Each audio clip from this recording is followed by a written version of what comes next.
Tô de volta às mídias sociais da TNT Esportes para falar de Champions League. Chegou o dia do retorno do maior torneio de clubes do mundo e a gente vai abordar isso neste vídeo. Vou falar do meu favorito e vou falar do meu candidato a craque desta Champions League. Você já faz tudo aquilo que você está acostumado a fazer aqui nas mídias sociais da TNT, curtir, compartilhar, se inscrever, deixar o like, deixar o gostei, porque é o que a gente vai falar. Para quem não sabe, para quem está voando, nesta terça-feira, dia 16 de setembro, volta a Champions League. Teremos mais uma edição de Champions League começando, uma edição importantíssima historicamente, é a edição de número 70, a 70ª edição de Champions League.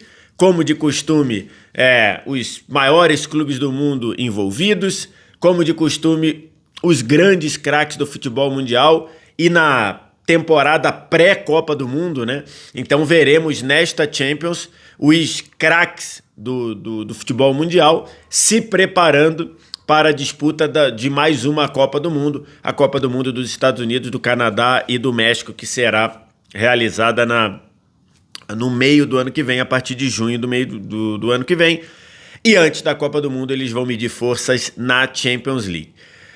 É uma Champions League que vai para a sua segunda edição do formato desse formato maior, desse formato ampliado de 36 clubes, em que termina a fase de grupos e a gente tem a fase de liga, né, uma grande fase de classificação, em que cada um dos 36 clubes joga 8 vezes. Tivemos esse formato no ano passado e que gerou ali uma necessidade de adaptação num primeiro momento. A gente descobriu ali como funcionou essa fase de classificação, gerou algumas surpresas, né? A gente teve grandes players, grandes bambambãs indo jogar a primeira fase de mata-mata antes das oitavas, né? Que a gente, para facilitar, chamou de repescagem. A gente teve Real Madrid na repescagem enfrentando o Manchester City, a gente teve Bayern de Munique na repescagem. Então a gente viu que de fato essa fase de classificação é uma fase muito difícil de ser jogada e acho que agora esses times já vão entrar, esses principais times já vão entrar com a corda um pouco mais esticada nessa fase de classificação, porque sabem que qualquer vacilo eles podem ficar de nono para baixo e aí ter que botar 2 jogos a mais no calendário ali em fevereiro. Isso aconteceu no ano passado, como eu disse, com alguns bambambãs, como o City e Real. O Real eliminou o City, e como o Bayern de Munique, que cortou um dobrado para eliminar o Celtic. A gente tem aqui, né, de novo, mais ou menos, um cenário muito claro de times ingleses com muita força. E aí a gente tem o retorno do Chelsea à Champions League e um retorno do Chelsea com o símbolo, com o emblema de campeão da Copa do Mundo de Clubes na sua camisa. O Chelsea não jogou a Champions passada, estava na Conference League, ganhou a Conference League e de quebra, no meio deste ano, ganhou a primeira Copa do Mundo de Clubes. Daquela forma que foi o Chelsea crescendo demais no mata-mata e na grande decisão, batendo o campeão da Champions, o PSG, com um sonoro 3-0. Então o Chelsea está de volta na Champions.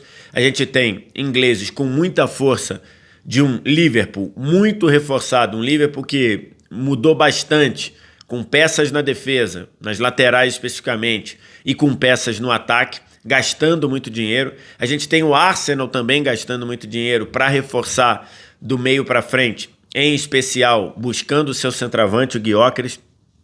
A gente ainda tem um City querendo se reconstruir, um City com alguns jogadores diferentes. Então, esses 4 ingleses estão muito fortes. Ainda tem outros 2 ingleses, né? O Newcastle e também o Tottenham, que entrou ganhando a Europa League. Esses acho que podem incomodar muita gente. O Tottenham talvez ali com uma pegada de surpresa dessa Champions. Então a gente tem os ingleses muito fortes para medir força com os times que a gente sempre sabe que chegam forte.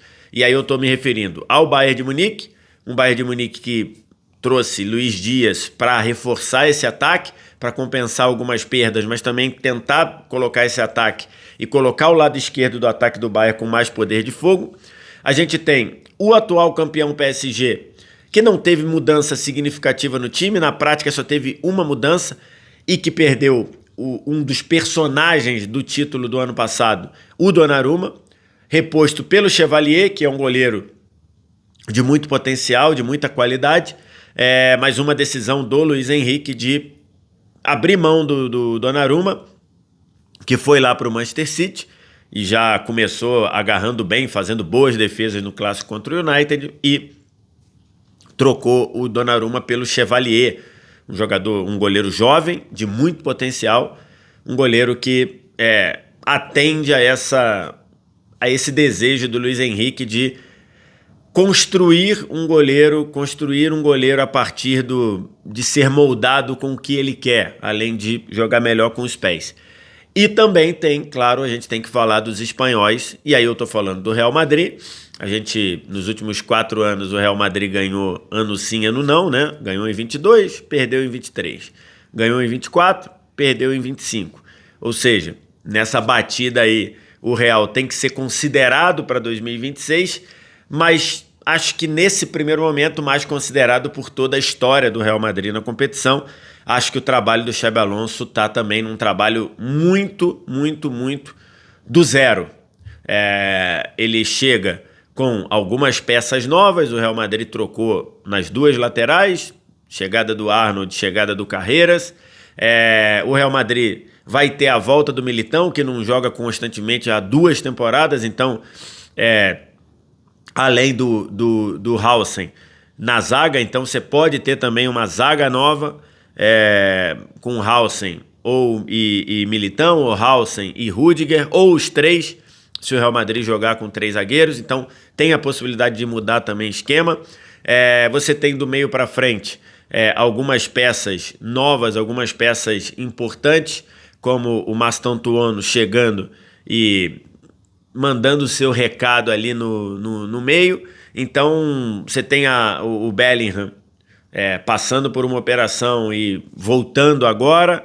Então você tem uma série de cenários ali, e a própria troca do Xabi Alonso, a própria entrada do treinador novo, que ainda está buscando entender como esse Real Madrid vai funcionar. Começou muito bem no Campeonato Espanhol, ganhando as 4, mas a gente não sabe como esse time vai se construir e com que força esse time vai chegar no mata-mata na hora do vamos ver na Champions. Então, todos esses times são times que a gente tem que considerar para brigar pelo título da Champions. Eu acho muito difícil que fuja o título da Champions desses 8, né? Os 4 ingleses que eu citei, Liverpool, Arsenal, Chelsea e o City um pouco mais atrás, mas não dá para desprezar. Aí a gente tem que falar de Bayern, PSG, Real Madrid e, para mim, o grande favorito, não o grande favorito, mas o meu favorito, que é o Barcelona.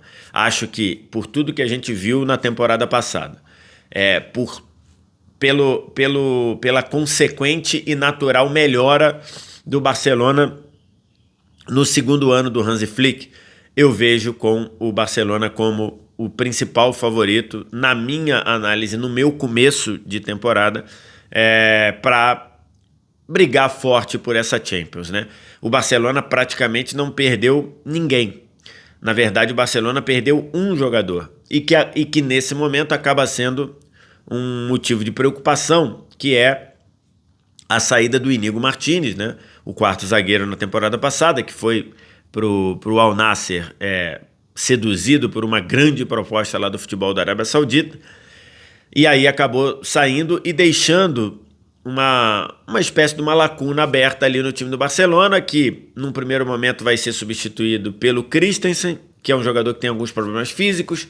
O outro jogador que poderia fazer essa função, o Ronald Araújo, é um jogador que, desde as últimas lesões ali, e também depois daquele erro que resultou na eliminação lá contra o PSG em 2024, perdão, nunca mais foi o mesmo jogador. Então o Hansi Flick tem uma questão ali para resolver na 4ª zaga. O Barcelona não tem tanta margem para contratações assim, então vai ter que resolver isso o companheiro de zaga do Cubarsí ao longo da temporada. Então o Christensen pode fazer esse papel de um zagueiro um pouco mais experiente, mas no mais o Barcelona não perdeu ninguém. O começo de temporada é um pouco problemático por lesões, né? O Frank de Jong se machucou, o Yamal começou tendo algumas dores lá, teve a questão do Yamal com a seleção espanhola, o Barcelona acusando a seleção espanhola de ter forçado o Yamal, mesmo com ele já sentindo dores. Então, começa ali um ano com o Barcelona tendo alguns problemas físicos, mas acho que para mim o Barcelona é o time a ser batido nessa Champions pela natural evolução de um time que na temporada passada foi muito contundente, foi muito perigoso, foi muito alvejado, né? Sofreu muitas finalizações demais para um time que queria ser campeão da Champions, mas mesmo assim chegou até a semifinal e, faltando os acréscimos da semifinal, estava ganhando o jogo para ir para a grande decisão contra o Paris Saint-Germain, até tomar aquele gol de empate do Acerbi e perder na prorrogação. Acho que todo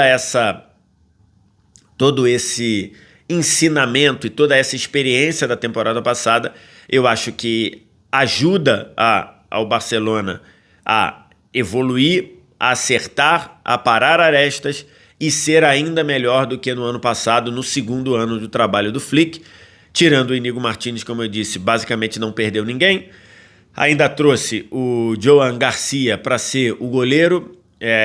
Hoje o Barcelona tem um montão de goleiro lá, né? Então, mas o Joan Garcia desponta aí, que veio do rival espanhol, desponta aí como a segurança, o futuro do gol do Barcelona, e trouxe o Rashford para ser uma opção a mais de ataque, até para dar um descanso para o trio, que foi o trio avassalador na temporada passada, Lamine Yamal, Rafinha e Lewandowski. Lewandowski já não é mais nenhum garoto, precisa ter seus minutos administrados, mas nesse ponto, para mim, é o Barcelona o favorito para essa Champions. E, já que eu falei duas vezes aqui nele, queria falar sobre Lamine Yamal. Lamine Yamal, aos 19 anos, já penso que ele tem condição de ser o grande jogador dessa Champions. Na temporada passada, se você for considerar o jogador que foi mais falado e o jogador que foi mais impactante na Champions, acho que a gente tem convicção de falar o Yamal. O melhor jogador? Não necessariamente. Acho que se você pega tudo o que aconteceu, do nível de decisão que o Dembélé teve, ter coroado isso com título, dando gols e fazendo gol e dando assistências no mata-mata, erguendo o troféu, acho muito difícil tirar esse rótulo do Dembélé. Mas se você para ver, se você pensa em encantamento, se você pensa em capacidade de ser protagonista, o Lamine Yamal foi um nome fantástico na temporada passada. E acho que um ano mais experiente, um ano mais nos holofotes, trabalhando muito bem e sendo muito bem capitaneado pelo Hansi Flick, acho que a gente já tem a condição de ter o Lamine Yamal como a grande figura individual dessa Champions. O Rafinha teve números melhores, o Guirassy foi artilheiro, o Dembélé foi campeão. Mas acho que o jogador que move, o jogador que faz o olho brilhar, o jogador que tem tudo para ser individualmente o grande chamariz da Champions, para mim se chama Lamine Yamal. E acho que já nessa temporada ele tem tudo para ser o grande diferencial, o grande protagonista dessa Champions. É preciso entender ainda que é um jogador em formação, é preciso entender ainda que é um adolescente, é um jogador de 19 anos, é um jogador que pode eventualmente oscilar, mas acho que o que a gente já viu e o que a gente tem visto, inclusive um ótimo começo de temporada do Yamal em números, seja pelo Barcelona, seja pela seleção espanhola, a gente tem visto um jogador que continua ascendendo e continua muito propenso a dar passos à frente na carreira. Essa é a minha percepção. Acho que a gente pode ter a Champions do Lamine Yamal sendo essa Champions 25-26.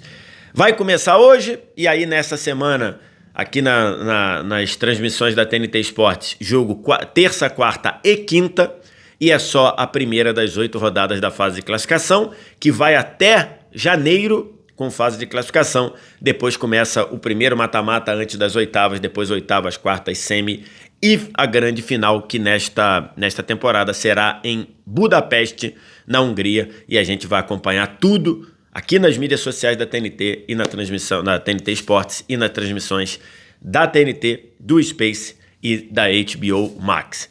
Agora você faz tudo aquilo que você está acostumado a fazer aqui nas mídias sociais da TNT, curtir, compartilhar, se inscrever, deixar o like, deixar o gostei, porque esse engajamento é muito importante aqui na TNT Esportes.